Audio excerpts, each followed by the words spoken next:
Thank you.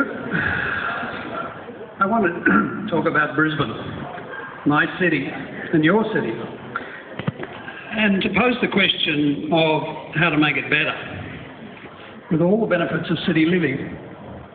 It's growing fast, and what is the best way for it to grow? Growth is good, and we're going about it the right way.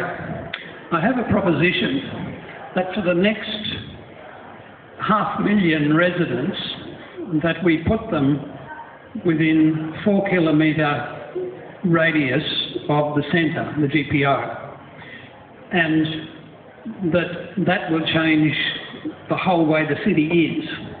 Now, the city we've inherited, as you see here, was based around a city port.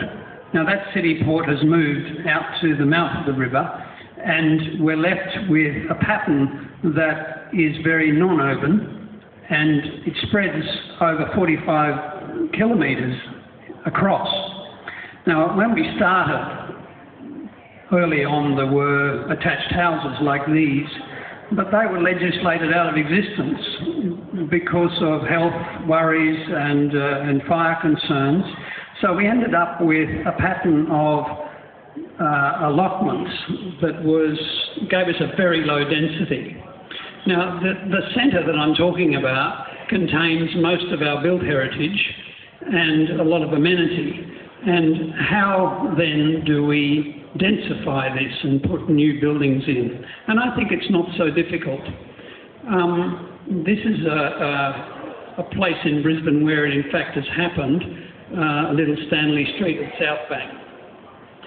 And the process that was gone through with South Bank is to, we started with a greenfield site, but there are good patterns of urban development that have existed in other parts of Australia for a very long time. And here you see the terrace houses in Sydney and Melbourne, and they gave the centre of those cities a density that was about 5 times what was normal in Brisbane.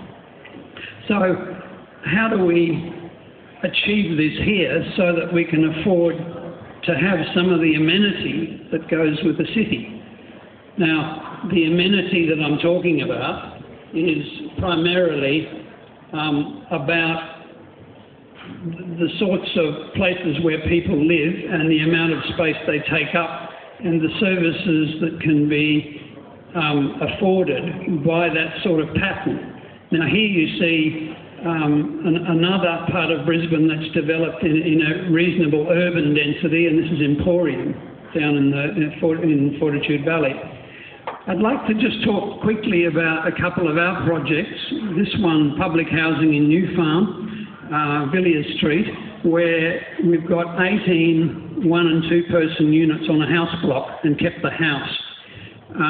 This is the way that you might be able to do it. And here's another one in the city, the National Bank in Queen Street, where the addition that you see here on the back of the building has been removed, and a little office building that we did with Donovan Hill inserted into that space with an increase in gross floor area.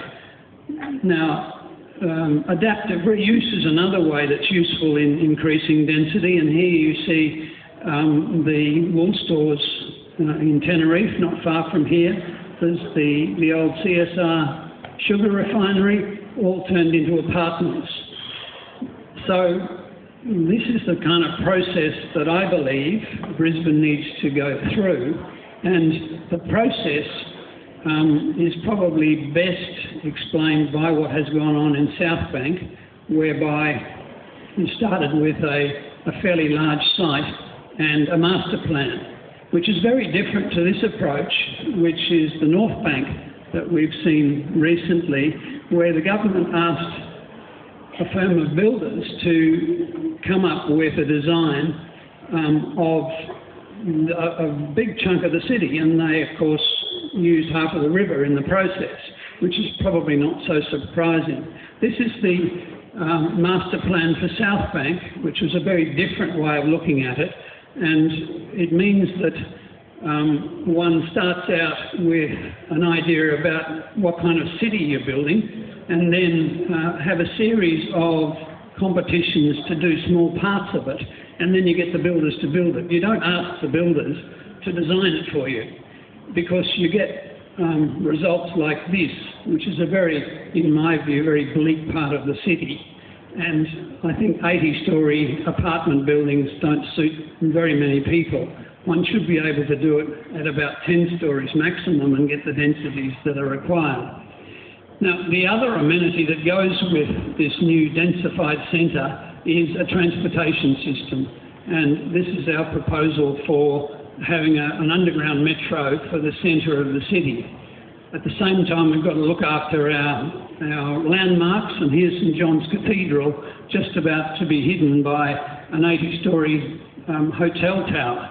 This is the sort of thing that you'd expect to find in a similar situation in Rome. So perhaps, this is a great opportunity that we're losing. Every European city that I've